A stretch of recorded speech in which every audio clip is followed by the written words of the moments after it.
श्री शिवाय नमस्तुभयम। दोस्तों, जैसा कि आप सभी लोग जानते हैं कि 16 जुलाई 2026 यानी गुरुवार को पड़ रही है आषाढ़ मास की गुप्त नवरात्रि द्वितीया तिथि। और दोस्तों, यह वह तिथि है जो आषाढ़ मास में पड़ने वाली सबसे बड़ी तिथि है, क्योंकि यह गुरुवार के दिन पड़ रही है और इसका बहुत ही बड़ा और विशेष महत्व होता है। पूज्य गुरु जी ने कहा है कि अगर कभी भी मौका लग जाए और आषाढ़ मास की गुप्त नवरात्रि द्वितीया तिथि गुरुवार को पड़ जाए तो आप लोगों को 7 चने की दाल वाला उपाय तो अवश्य ही करना चाहिए। इन दोनों का संयोग बहुत कम आता है। और इसी के साथ में गुरु जी ने अपनी शिव पुराण कथा में बताया है कि इस दिन आपको 7 चने की दाल वाला उपाय तो आपको अवश्य ही करना चाहिए, क्योंकि ऐसा दिन पूरे साल में सिर्फ एक ही बार आता है। और दोस्तों, आप सभी लोग जानते हो कि गुरुवार द्वितीया तिथि का अगर सबसे बड़ा कोई उपाय है तो 7 चने की दाल वाला उपाय है। तो दोस्तों, इस गुरुवार द्वितीया तिथि के दिन आप लोगों को इस 7 चने की दाल वाला उपाय को जरूर करना है।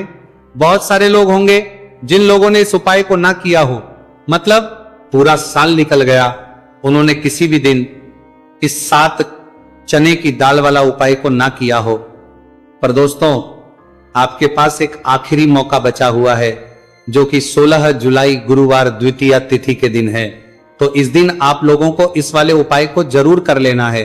भले ही आपने मास भर इस उपाय को ना किया हो, पर अगर आपने इस आषाढ़ मास के गुरुवार द्वितीया तिथि के दिन अगर इस वाले उपाय को कर लिया तो आपको इस उपाय को करने का वह फल मिलेगा जिसकी आपने कभी कल्पना भी नहीं करी होगी। इसीलिए आप लोग इस वाले उपाय को एक बार जरूर कर लेना है, ताकि आप लोगों के हाथ से यह मौका ना जा सके और आपको इस उपाय को करने का फल मिल सके। दोस्तों, यह उपाय पंडित जी ने अपनी अभी की ही श्री शिव पुराण की कथा में बताया है, जिस उपाय को आज हम आपको बहुत अच्छे से समझाने वाले हैं। इस वीडियो को देखने के बाद इस उपाय को समझने के लिए आपको कोई और वीडियो को देखने की जरूरत नहीं पड़ेगी।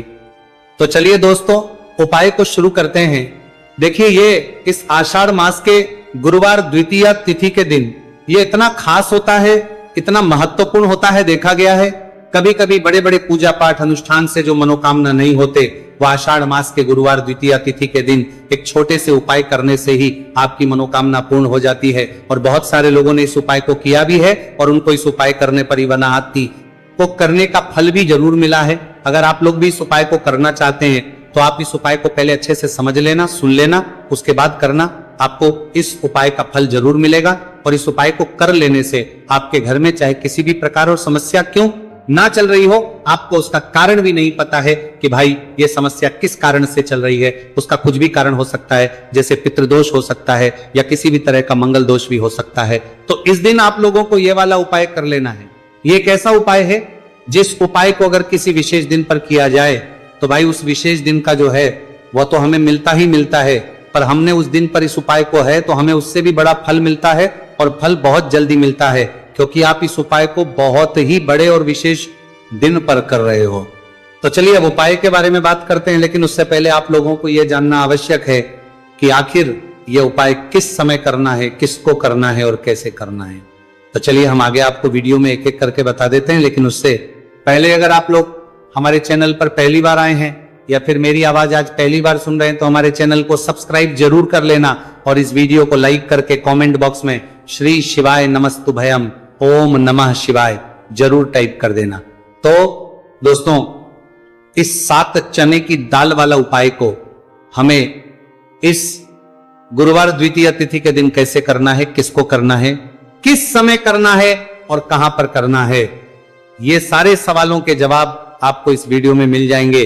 और जो ये देखेगा भाई, उसको 7 चने की दाल वाला उपाय जरूर करना चाहिए, क्योंकि इस दिन एक चने की दाल का भी बहुत ही बड़ा और विशेष महत्व होता है। और जब बात आखिर आ रहा जा रहा है और जब बात चने की दाल भी जा रहा है जाए 7 चने की दाल वाला उपाय की, तो ये सोने पर सुहागा वाली बात हो जाती है और ये एक बहुत ही बड़ा उपाय हो जाता है इस गुरुवार द्वितीया तिथि का। तो अब दोस्तों, इस 7 चने की दाल वाला उपाय को आखिर करना किसको है, सबसे पहले हम लोग वह बात जान लेते हैं। तो देखो, घर की जो बड़ी माता होती है, उन माताओं बहनों में से कोई भी एक बड़ी माता बहन इस वाले उपाय को कर सकती है। और दोस्तों, अगर आप चाहे तो अपने घर में से सभी सदस्यों को भी इस उपाय को करवा सकते हैं। अगर किसी व्यक्ति की खुद की कोई मनोकामना है, खुद कि कोई दुख और परेशानी है जो कि वो अपने लिए ही करना चाहता है इस वाले उपाय को, तो वो खुद अपने लिए भी कर सकता है। बाकी अगर कोई घर में से ऐसा है जो कि अपने पूरे घर परिवार की सुख और शांति के लिए ये वाला उपाय करना चाहता है, तो भाई वो भी कर सकता है, उसमें भी कोई वाली बात नहीं है। कहने का मतलब यह है कि इस उपाय को हर एक सदस्य भी कर सकता है और पूरे घर परिवार के सदस्य के लिए घर की बड़ी माताओं बहनों में से कोई एक माता बहन भी कर सकती है।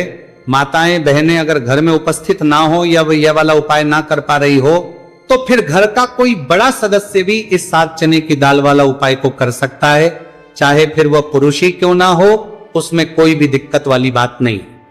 अब दोस्तों जो अगला प्रश्न निकल कर आता है वो ये आता है इस उपाय को लेकर कि आखिर इस उपाय को हमें किस समय करना, सुबह के समय करना है कि शाम के समय करना है। तो देखो, इस वाले उपाय को आप लोग सुबह के समय भी कर सकते हो और शाम के समय प्रदोष काल में भी कर सकते हो।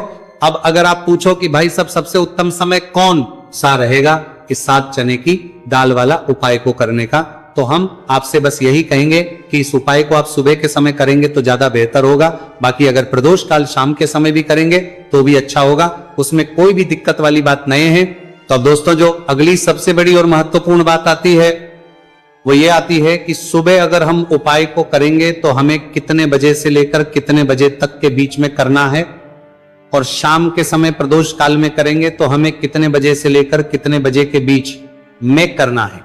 तो देखो, सुबह जितनी जल्दी हो सके आप उपाय को करने की कोशिश करना। बाकी अगर किसी कारणवश लेट भी हो जाओ, थोड़ी देर भी हो जाए, तो 10 या 11 बजे तक भी आप कर लेना, पर 12 बजे से ज्यादा देरी ना हो, ठीक है, इस बात का ध्यान रखना। उसके बाद में दोस्तों अगर शाम के समय प्रदोष काल की बात करें, प्रदोष काल का जो समय है होता है वो शाम के 6 बजे से शुरू हो जाता है। मतलब शाम के 6 बजे से लेकर 7 बजे के बीच का जो समय होता है, यह समय प्रदोष काल का समय होता है। तो आप इस उपाय को 7 या 8 बजे के बीच में भी कर सकते हो। मतलब शाम के 6 बजे से 8 बजे के बीच में आप कभी भी इस वाले उपाय को कर सकते हो, उसमें कोई भी दिक्कत वाली बात नहीं है। देखिए, गुरु बृहस्पति को मजबूत करने से हमें हमारे जीवन में सफलता की प्राप्ति होती है। यदि हमारा किसी भी प्रकार का कार्य अटक रहा है, परिपूर्ण ही नहीं हो पा रहा है, तो हमें अपने गुरु ग्रह को मजबूत करना बहुत अधिक आवश्यक होता है। देखिए, जब भी आपको ऐसा लगने लगे कि आपका जो जीवन है बहुत ही ज्यादा दुर्भाग्य के साथ बीत है, आपके कोई भी कार्य सिद्ध नहीं हो पा रहे हैं, तो जीवन में दुर्भाग्य को सौभाग्य में बदलने के लिए आपको यह चमत्कारिक उपाय करने चाहिए। तो गुरुवार की जो ये द्वितीया तिथि है आपके जीवन से सारे दुर्भाग्य को दूर करने वाली है। देखिए, यदि आपका गुरु ग्रह मजबूत नहीं है, गुरु ग्रह से जुड़ी किसी भी प्रकार की समस्या है, तब भी आपको यह उपाय करना चाहिए। आपके विवाह से जुड़ी किसी भी प्रकार की परेशानी है, बुद्धि ज्ञान और विवेक से जुड़ी किसी भी प्रकार की समस्या है, साथ ही साथ जीवन में सौभाग्य की प्राप्ति करना हो, जीवन से दुर्भाग्य को दूर करना हो और जीवन में यदि सफलता की प्राप्ति करना हो, तो आपको यह चमत्कारिक उपाय जरूर करने हैं। देखिए, आज के इस पूरे वीडियो में हम आपको 3 महा उपाय बताने वाले हैं और ये तीनों ही उपाय आपके जीवन की सारी समस्याओं को समाप्त करने वाले हैं। तो चलिए दोस्तों, जान लेते हैं विशेष उपाय के बारे में। देखिए, इस उपाय को करने के लिए आपको मात्र 7 चने की दाल लेनी होगी, यानी कि आपको 7 चने की दाल लेनी होगी। देखिए, चने की दाल जब भी आप लेंगे तो ये कहीं से भी टूटी हुई भी खंडित नहीं होनी चाहिए, इस बात का आपको विशेष कर ध्यान रखना है। इसी के साथ में आपको एक तांबे के पात्र के अंदर शुद्ध जल लेना होगा और इसी के साथ में आपको एक स्टील की कटोरी लेनी होगी जिसमें आपको शुद्ध जल लेना है। इसी कटोरी के अंदर आपको 1 से 2 गुड़ के टुकड़े भी डाल देने हैं, यानी कि आपको गुड़ वाला जल तैयार कर लेना है। अब इन तीनों ही सामग्रियों को लेकर के आपको पहुंचना है भगवान शिव के मंदिर में। देखिए दोस्तों, ये जो उपाय है आप इस गुरुवार द्वितीया तिथि के दिन सुबह से लेकर के शाम तक किसी भी समय में कर सकते हैं। देखिए दोस्तों, सबसे पहले तो आपके पास जो 7 चने की दाल है, इसे आपको जो आपने गुड़ वाला जल तैयार किया है उसमें आपको डालनी है। आप 7 चने की दाल भी ले सकते हैं, 11 चने की दाल भी ले सकते हैं, 21 भी ले सकते हैं, और यदि आप 41 चने की दाल लेते हैं तो बहुत ही शुभ होता है। तो आपके पास जितनी भी चने की दाल है, सबसे पहले तो आपको उसे गुड़ वाले जल के अंदर डाल देनी है। अब देखिए दोस्तों, आपके पास जो एक लोटा शुद्ध जल है, इसमें से थोड़ा सा जल सबसे पहले आपको भगवान शिव की शिवलिंग के सीधे तरफ, जहां गणेश जी का स्थान होता है, वहां पर आपको अर्पित करना है। फिर थोड़ा सा जल श्री कार्तिकेय जी वाले स्थान पर अर्पित करना है। फिर आपको थोड़ा सा जल माता अशोक सुंदरी वाले सन पर अर्पित करना है। फिर आपको थोड़ा सा जल माता पार्वती के हस्तकमल यानी कि कटी वाले भाग पर अर्पित करना है। और अंत में आपको थोड़ा सा जल भगवान शिव के शिवलिंग पर भी अर्पित कर देना है। और उस पात्र के अंदर आपको थोड़ा सा जल और शेष बचा लेना है। यानी कि पांचों ही स्थान पर थोड़ा थोड़ा जल अर्पित करने के बाद अंत में शेष जल और उस पात्र के अंदर आपको बचा लेना है। अब आपको बृहस्पति ईश्वर महादेव का स्मरण करना है। और आपके पास जो चने की दाल है इसे आपको अपने सीधे हाथ में रखनी है। देखिए गुरुवार का दिन है, इसीलिए आपको ओम नमो भगवते वासुदेवाय इस मंत्र का जाप भी करना है। अब देखिए दोस्तों, आपके पास जितने भी चने की दाल है, चाहे 7 है, 11 है, 41 है, उतनी बार आपको बृहस्पतिश्वर महादेव का स्मरण है। और ये जो चने की दाल है इसे आपको भगवान शिव के शिवलिंग पर अर्पित कर देनी है। आपको लगातार बृहस्पतिश्वर महादेव का स्मरण करते रहना है। अब देखिए अंत में जो आपने उस पात्र के अंदर शेष जल बचाया था इसे आपको भगवान शिव के शिवलिंग पर ही धीरे धीरे अर्पित कर देना होगा। श्री शिवाय नमस्तुभयम इस मंत्र का जाप करते हुए यह उपाय करने मात्र से आपका जो भाग्य है वो स्वर्ण के समान चमकने लगता है। आपके से जो भी दुर्भाग्य है वो दूर होता है। तो इस प्रकार से आपको यह उपाय कर लेना है। ये उपाय आप सुबह से लेकर के शाम तक किसी भी समय में कर सकते हैं। अब दोस्तों हम जान लेते हैं गुरुजी द्वारा बताए गए दूसरे उपाय के बारे में। देखिए इस उपाय को करने के लिए आपको सबसे पहले तो मात्र थोड़ा सा शुद्ध घी लेना होगा। देखिए आपको मात्र आधा चम्मच ही शुद्ध घी लेना है। और इसी के साथ में आपको एक तांबे के पात्र के अंदर आपने ही घर से शुद्ध जल लेना होगा। और इन सभी सामग्रियों को लेकर के आपको भगवान शिव के मंदिर में पहुंच जाना है। आप ये उपाय सुबह से लेकर के शाम तक किसी भी समय में कर सकते हैं। देखिए सबसे पहले तो आपके पास जो एक लोटा शुद्ध जल है इसे आपको धीरे धीरे शिवलिंग पर अर्पित कर देना है। श्री शिवाय नमस्तुभयम इस मंत्र का जाप करते हुए और बृहस्पतेश्वर महादेव का मन में स्मरण करते हुए। अब देखिए दोस्तों, आपके हाथ की जो अंगूठे के पास वाली उंगली होती है, तर्जनी उंगली, उसमें आपको ये शुद्ध घी लेना है। और इस उंगली से आपको शिवलिंग पर जहां माता अशोक सुंदरी का स्थान होता है वहां पर आपको इस घी से अच्छे से लेपन करना है। यानी कि माता अशक्त सुंदरी वाले स्थान पर आपको अच्छे से घी का लेपन कर देना है। और आपकी जो भी मनोकामना है, चाहे आप अपने जीवन से दुर्भाग्य को दूर करने के लिए यह उपाय कर रहे हैं, जीवन सौभाग्य की प्राप्ति के लिए आपकी कोई मनोकामना हो, विवाह के लिए आपकी किसी भी प्रकार की कामना हो, जिस भी प्रकार की आपकी कामना है उसे परिपूर्ण करने के लिए आपको कोई प्रार्थना करनी है। और इस घी का लेपन आपको माता अशोक सुंदरी वाले स्थान पर करना होना देना है। अब दोस्तों इस घी वाली उंगली को आपको कहीं भी साफ नहीं करना है, कहीं भी नहीं पहुंचना है, सीधे आपको अपने घर लेकर के आना है। और इस घी की जो पहली बिंदी इसे आपको अपने मुख्य द्वार पर लगा देनी है। और इस घी की बिंदी आप अपने घर में जहां भी आप धन रखते हैं वहां पर भी लगा सकते हैं। आपके घर में जहां कहीं भी रसोई घर है वहां पर भी आप इस घी की बिंदी को लगा सकते हैं। तो 3 जगह आप इस घी की बिंदी को लगा सकते हैं। आपके घर में कभी भी अन्न और धन की कमी नहीं होगी और आपके घर में जो भी क्लेश होगा वो भी समाप्त हो जाएगा। तो इस प्रकार से आपको दुर्भाग्य को दूर के लिए दूसरा उपाय करना है। तो चलिए दोस्तों अब हम जान लेते हैं तीसरे विशेष और अंतिम उपाय के बारे में। देखिए यह उपाय भी बहुत ही खास है, विशेषकर आपके भाग्य को उदय करने के लिए यह उपाय भी बृहस्पतिश्वर महादेव का ही होने वाला है। और विशेषकर आपको यह उपाय भी गुरुवार द्वितीया तिथि के दिन ही करना है। देखिए इस उपाय को करने के लिए आपको सबसे पहले तो एक प्यारी सी और सुंदर सी बेलपत्र लेनी होगी। बेलपत्र लेते समय ध्यान रखें कि यह कहीं से भी कटी फट्टी खंडित नहीं होनी चाहिए। यदि आपको बेलपत्र नहीं मिल पाती है तो आप शिवलिंग पर चढ़ी हुई बेलपत्र को पुनः शुद्ध जल से धो करके उसका उपयोग कर सकते हैं।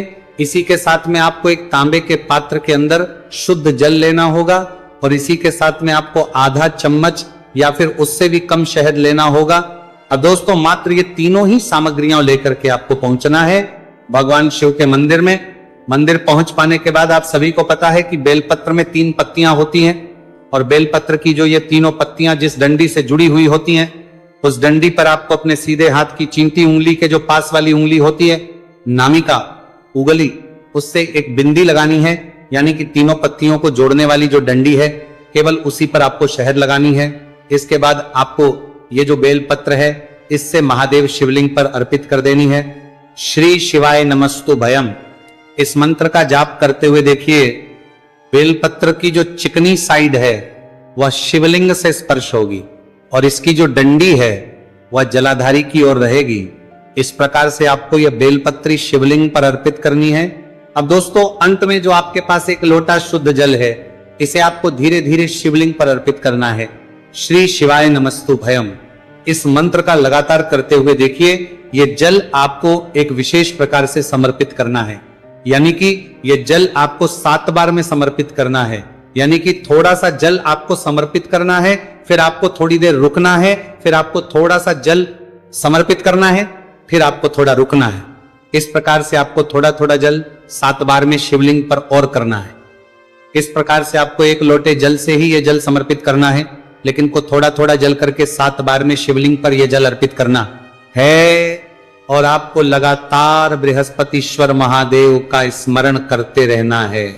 देखिए, जैसे ही ये जल शिवलिंग से होकर के जलाधारी की ओर बहकर के आएगा, तो इस जल को आपको अपने सीधे हाथ में लेना है और इस जल का छिड़काव आपको अपने पूरे शरीर पर कर लेना है।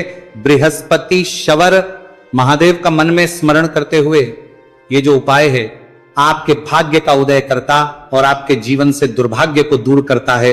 तो बहुत ही आसान सा उपाय है। इस उपाय को भी आप इस गुरुवार की द्वितीया तिथि पर करके जरूर देखना, आपको निश्चित ही लाभ होगा।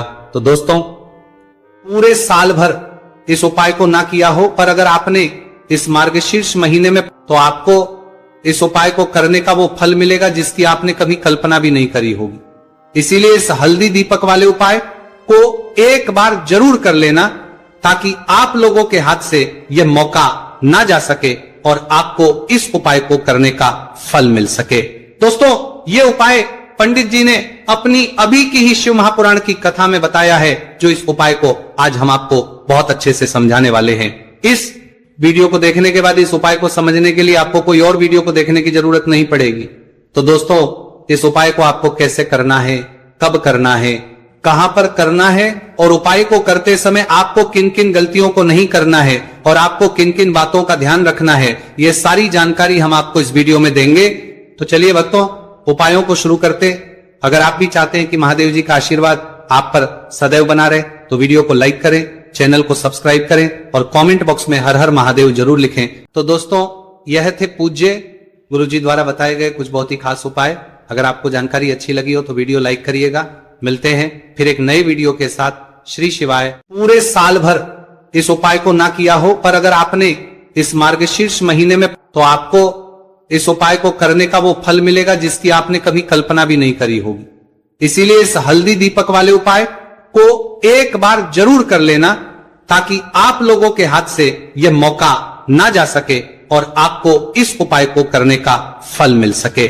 दोस्तों, यह उपाय पंडित जी ने अपनी अभी की ही शिव महापुराण की कथा में बताया है, जो इस उपाय को आज हम आपको बहुत अच्छे से समझाने वाले हैं। इस वीडियो को देखने के बाद इस उपाय को समझने के लिए आपको कोई और वीडियो को देखने की जरूरत नहीं पड़ेगी।